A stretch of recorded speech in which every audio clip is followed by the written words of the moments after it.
చూస్తూ ఉన్నానండి. వాక్యంలో ఉంది కదండి, పునాదులు పాడైపోతే నీతి మంతులు ఏం చేస్తారు. ఎన్నో వందల సంవత్సరాల నుంచి ఉన్న మిషనరీ సంస్థలు, మిషనరీ ఆలయాలు, మిషనరీ పొలాలు, స్థలాలు చూస్తాం.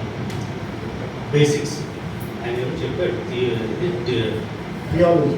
థియాలజీ అని చాలా చెప్పాడు కదండి. మొత్తం పాడైపోయి ప్రాక్టికల్ థింగ్స్ ఏమీ లేవు.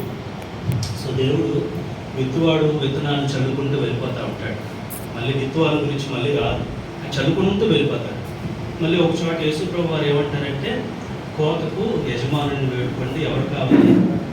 విత్తనాలు చల్లేశారు, పంట సిద్ధంగా ఉంది, పనులు లేరు. పనులు కనపడుతున్నారు, పని చేయట్లేదు. మనంతా పనులమే. పని చేస్తున్నామా? చేయట్లేదు. ఎందుకంటే పనికి కావాల్సిన పనిముట్టు ఇట్లా దాచిపడిపోయింది, ధననిధి దాచిపడిపోయింది.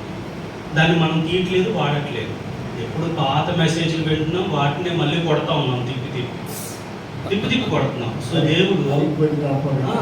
దేవుడు ఈ సిద్ధాంతపరమైన సంఘాల నుంచి సువార్తను మన చేతికి అప్పచెప్పాడు.